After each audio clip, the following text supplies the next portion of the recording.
So today's video is about the Walking Trails of Chamonix, and luckily Rachel has just come back from doing the trip, and your photos looked amazing. You've just done an internal presentation to us, and it looked fantastic. And so I wanted to get you here to talk a little bit more about it. And one of the most impressive things for me is that it looks a fairly low grade on the website, but you equally looked really high up in the midst of it. So how hard are the trails of it? The trails, it is graded a moderate 4, and I think the biggest descent we did was 750 metres. So essentially it was a bit like walking up Skiddaw, but it was on good paths, like through forestry. It wasn't anything too much. You could pause as much as you wanted. And to be honest, you kind of set the pace, like your own pace, the group did, and we just stopped and waited for those that maybe took a little bit longer. Yeah. But I wouldn't say it's nothing majorly tough. But obviously, it is still 750 metres of ascent on the biggest day. But we don't do that every day, and we use the cable cars, which save your knees. I was going to say that looked amazing. The cable cars, like the views from that. You were saying in the presentation that you were worried about being scared by the cable cars, but actually you found them okay. I was actually really, really surprised at myself, because although I am someone who absolutely loves scrambling, I've never been like a climber who can kind of like look down and like just, big dramatic drops. And I loved it. And I really was surprised at myself. And I feel like I was channeling a bit of my grandpa, who was an avid climber. And I feel like maybe his genes of they have worn off of me already, being up in the fells and scrambling, but I've never got that climbing bug. But now I'm like, oh, actually, if I can do that, I can maybe do a bit. So is it Mont Blanc next? Oh, yes. I would love to do that next year. I would. Yeah, okay.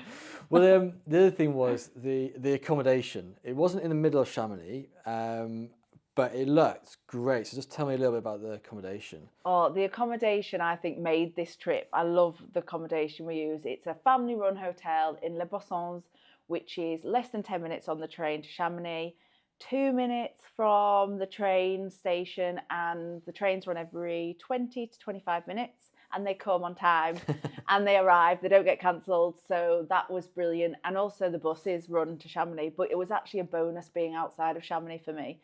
I thought it was nice that we could just go in and out when we wanted, but we actually got to see, it was a bit more immersive because you were around French people, and especially on the weekends it got busy and it was all French people, and it was a real buzz. It was just a really nice atmosphere. You've mentioned that the accommodation was a bit of a highlight, but were there any other highlights on the trip? Oh my God, there is a lot of highlights. It's hard to kind of put it in to how many there were, but for me it was the Aiguille du Midi. We had perfect weather, and the views from up there, I mean, it's just under 4,000 metres, so half the height of Everest. Wow. So it was it was one of those moments that I won't forget. And the highlight up there for me was not just the views, but it was also seeing the alpinists go out and chatting to the guys that were going out, and seeing them summit and do the Cosmique. Yes.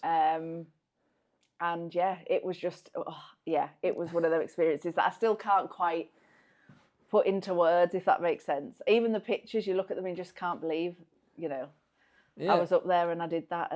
But you mentioned on the talk about just walking poles and stuff. So do you have any tips for people that might be going to Chamonix to do this trek or another trek? So we've got people going out from the office to Chamonix, but anybody else going out to Chamonix to do a trek? Any tips?